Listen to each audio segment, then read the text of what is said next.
ಮೀನರಾಶಿ, ಇಂದು ನಿಮ್ಮ ಯಾವುದೇ ಸ್ನೇಹಿತರು ಅಥವಾ ಆಪ್ತರು ಆರ್ಥಿಕ ಸಹಾಯವನ್ನು ಕೇಳಬಹುದು. ಅಂತಹ ಪರಿಸ್ಥಿತಿಯಲ್ಲಿ ನಿಮ್ಮ ಸಾಮರ್ಥ್ಯಕ್ಕೆ ಅನುಗುಣವಾಗಿ ನೀವು ಅವರಿಗೆ ಸಹಾಯ ಮಾಡಬೇಕು. ಇದಲ್ಲದೆ ಇಂದು ನಿಮ್ಮ ಹಣವನ್ನು ಯಾವುದೇ ಧಾರ್ಮಿಕ ಕಾರ್ಯಗಳಿಗೆ ಖರ್ಚು ಮಾಡಬಹುದು. ಕಚೇರಿಯಲ್ಲಿ ನಡೆಯುತ್ತಿರುವ ರಾಜಕೀಯದ ಬಗ್ಗೆ ಜಾಗರೂಕರಾಗಿರಿ. ನೀವು ಅಸೂಯೆ ಪಟ್ಟ ಸಹೋದ್ಯೋಗಿಗಳು ನಿಮ್ಮ ಕೆಲವು ಪ್ರಮುಖ ಕೆಲಸಗಳಿಗೆ ಅಡ್ಡಿಯಾಗಬಹುದು. ವ್ಯಾಪಾರಸ್ಥರು ಉತ್ತಮ ಲಾಭವನ್ನು ಪಡೆಯಬಹುದು. ಆದರೆ ಹಣದ ವಿಷಯದಲ್ಲಿ ಯಾರನ್ನು ಕುರುಡಾಗಿ ನಂಬಬೇಡಿ. ಕೌಟುಂಬಿಕ ಜೀವನದ ವಿಚಾರವಾಗಿ ಮೂರನೆಯವರ ಹಸ್ತಕ್ಷೇಪದಿಂದಾಗಿ ಇಂದು ನಿಮ್ಮ ಮನೆಯಲ್ಲಿ ಅಪಶ್ರುತಿ ಇರಬಹುದು. ನಿಮ್ಮ ವೈಯಕ್ತಿಕ ವಿಷಯಗಳಲ್ಲಿ ಹೊರಗಿನವರು ಹಸ್ತಕ್ಷೇಪ ಮಾಡಲು ನೀವು ಬಿಡದಿರುವುದು ಉತ್ತಮ.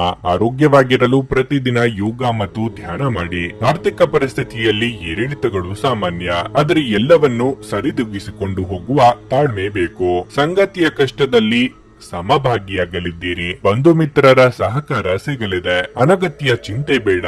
ರಿಯಲ್ ಎಸ್ಟೇಟ್ ವ್ಯವಹಾರಿಗಳಿಗೆ ಒಳ್ಳೆಯ ಕಮಿಷನ್ ಸಿಗಬಹುದು. ಪ್ರಭಾವಿ ವ್ಯಕ್ತಿಗಳ ಸಂಪರ್ಕ ಸಿಗಬಹುದು. ಫಿಟ್ನೆಸ್ಗೆ, ಹೊಸ ಡಯಟ್ಗೆ ನೀವು ಕೈ ಹಾಕಬಹುದು. ನೀವು ಇಂದು ಚೆನ್ನಾಗಿ ಹಣವನ್ನು ಗಳಿಸುತ್ತೀರಿ ಹಾಗೂ ಜೀವನ ತೃಪ್ತಿಗೆ ವೆಚ್ಚವನ್ನು ಮಾಡುತ್ತೀರಿ. ವೃತ್ತಿಪರ ರಂಗದಲ್ಲಿ ಹೆಚ್ಚಿನ ಕೆಲಸದ ಒತ್ತಡ ನಿಮಗೆ ಬಾಧೆಯಾಗಬಹುದು. ಮನೆಯಲ್ಲಿ ನಿಮಗೆ ಒಳ್ಳೆಯ ಬೆಳವಣಿಗೆ ಆಗುವ ದಿನ ಇದು. ದೈಹಿಕ ಆರೋಗ್ಯದಿಂದ ಚೇತರಿಸಿಕೊಳ್ಳುವ ಸಾಧ್ಯತೆಗಳಿವೆ. ಅನಿರೀಕ್ಷಿತ ಬಿಲ್ಗಳು ಹಣಕಾಸಿನ ಹೊರೆಯನ್ನು ಹೆಚ್ಚಿಸಬಹುದು. ನಿಮ್ಮ ಮಕ್ಕಳಿಗಾಗಿ ಯೋಜನೆಗಳು ಮಾಡಲು ಅತ್ಯುತ್ತಮ ದಿನವಾಗಿರಲಿದೆ. ನಿಮ್ಮ ಪ್ರೇಮ ಜೀವನ ಇಂದು ಒಂದು ಸುಂದರ ತಿರುವನ್ನು ತೆಗೆದುಕೊಳ್ಳುತ್ತದೆ. ನೀವು ಪ್ರೀತಿಯಲ್ಲಿರುವ ಅದ್ಭುತ ಭಾವನೆ ಹೊಂದುತ್ತೀರಿ.